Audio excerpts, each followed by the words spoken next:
সমস্যা আমার কাছে আসবে, আমি সবসময় প্রস্তুত থাকবো তাদেরকে ট্যাকেল করার জন্য, মানে তাদের বিরুদ্ধে লড়াই করার জন্য। We have to be prepared every time, সব সময় হতে হবে, ঠিক না? আচ্ছা, তাহলে দেখো ওইখানে আমি বোঝাচ্ছিলাম না, সুন্দর করে বোঝাচ্ছিলাম। আমি এখন বলবো, কি নিয়ে বলবো দেখো দেখি। আচ্ছা, তোমরা দেখো এগুলো জোড় বিজোড় সব শুনেছো, তাই তো? সুন্দর করে বুঝেছো। তাহলে আচ্ছা আচ্ছা তোমরা কি বলতে পারবে, এই যে সূর্যের থেকে এত তাপ পাচ্ছি, এই যে সূর্যের থেকে এত তাপ পাচ্ছি, এত তাপ পাচ্ছি, এই যে এই তাপটা কি কোনো পরিমাণ আছে? কত ডিগ্রি টেম্পারেচার? যেমন জল কত ডিগ্রিতে ফুটে? জল জল তো ফুটে নাকি? আমরা যখন জলকে গরম করি তখন কি হয়? হ্যাঁ বলো। প্রথমে কি বাষ্প হয়? প্রথমে জলটা ঠান্ডা থাকে, তারপর আস্তে আস্তে একটু পর কি হয়, জলটা দিকে ভাপ বেরোয়, মানে ভাপ পরে হয়, আস্তে আস্তে গরম হয়, আস্তে আস্তে কি হয়, গরম হয়, তাহলে জল ফুটতে শুরু করে। জলটা কি করে? ফুটতে শুরু করে। তাহলে জল কত ডিগ্রিতে ফুটে কেউ জানো? এই যে তোমরা চা করছো, চা করার সময় তো জলকে ফুটতে হবে, নাহলে চা হবে? হবে কি? হবে না। তাহলে কখনো মনে প্রশ্ন জায়গা নেই যে আমাকে কতটা তাপ দিলে পরে, গ্যাস কতক্ষণ ধরে খরচ করলে পরে আমার জল চাটা হবে? তোমরা গ্যাসে করো বা উনুনে করো, কতক্ষণ ধরে আমাকে হিট দিতে হবে? এই কাঠিয়ে গুলো কত কাঠ দিতে হবে বা কত তাপ দিতে হবে? 100 ডিগ্রি টেম্পারেচার। কত? 100 ডিগ্রি সেলসিয়াস। 100 degree Celsius. সেই 100 ডিগ্রি সেলসিয়াসে আমাদের কি হয়? আমাদের জলটা ফুটতে শুরু করে। মানে সেই সময় আমরা হাত দিতে পারবো জলটাই? সম্ভব? ও বাবা, দিলে আমি হাত পুড়ে যাবে, জামা পুড়ে যাবে, নষ্ট হয়ে যাবে, আমাদের সেলগুলো নষ্ট হয়ে যাবে, কোষগুলো। তাহলে আমরা গরম জিনিস ছুঁতে পারি না। তাহলে 100 ডিগ্রি দিয়ে দেবো। তাহলে তুমি কখনো ভেবে দেখেছো 100 ডিগ্রিতে জলটা ফুটছে? তাহলে আমরা এত এত আলো পাচ্ছি সূর্য থেকে, তাহলে সূর্যের কত টেম্পারেচার? হ্যাঁ বলো তো দেখি, সূর্যের টেম্পারেচার কখনো ভেবে দেখেছো যে সূর্যের কত টেম্পারেচার? তাহলে কত? 14 কোটি? না, ওইগুলো তো দূরত্ব, 15 কোটি কিলোমিটার হলে তো দূরত্ব আমাদের পৃথিবী থেকে। কিন্তু আমি বলছি সূর্যের ভিতর নিয়ে কথা বলছি, আমি শুধু এখন সূর্য নিয়ে কথা বলছি।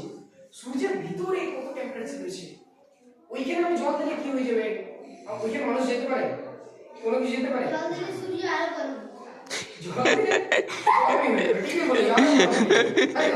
কারণ ওইখান থেকে আবার হাইড্রোজেন গ্যাস তৈরি হয়ে যাবে, জল ভেঙে আবার হাইড্রোজেন গ্যাস তৈরি হবে, আবার তৈরি হবে, তারপরে এখানে নিম ফেলা, তাই তো? তাই জন্য কি হয়, খুব বড় আগুন কিন্তু জল দিয়ে আমরা নেভাতে পারি না, পারি?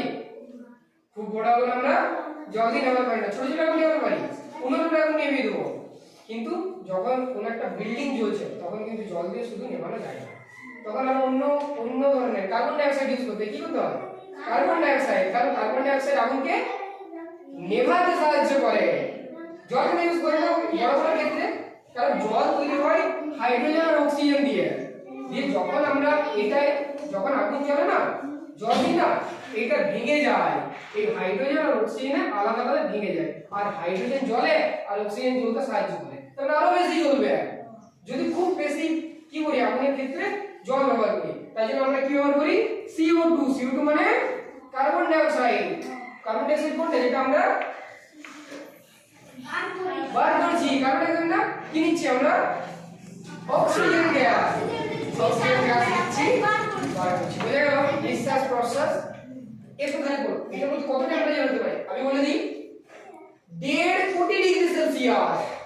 1 কোটি, 1.5 কোটি, এটা মাত্র 100 ডিগ্রি, কিন্তু এখানে 1.5 কোটি ডিগ্রি সেলসিয়াস, 1.5 ডিগ্রি কোটি সেলসিয়াস, এত কোটি ডিগ্রি সেলসিয়াস। দেখো দেখি, বাপ রে বাপ, এত বেশি।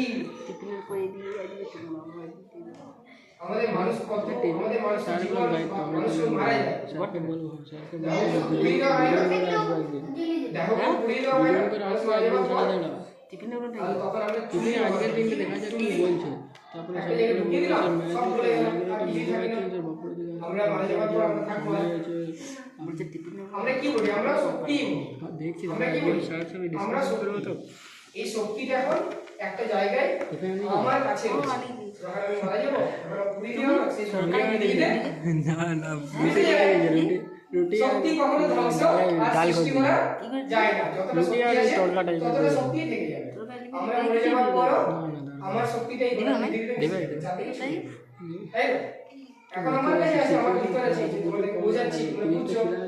শক্তিগুলো এখন আমাদের কাছে আছে। আমরা কারো না কারো কাছ থেকে শক্তি নিই, শক্তি রূপান্তর হয়। যেমন তুমি আজকে খাবার খেয়ে এসছো, তুমি আজকে খাবার খেয়ে এসছো, তাহলে ওই যে খাবার খেয়ে এসছো, খাবারটা থেকে শক্তি পেয়েছো না, তাহলে তুমি তো খাবার থেকে শক্তি নিলে, ঠিক না? ভালো খাবার থেকে শক্তি নিয়েছে। হ্যাঁ কথা বলছি না, এটা হবে না, কথা বলছি না, কি হবে? বলছি খাবার, এই যে তুমি খাবারটা থেকে শক্তি নিলে, তাহলে খাবারটা থেকে যে শক্তি নিলে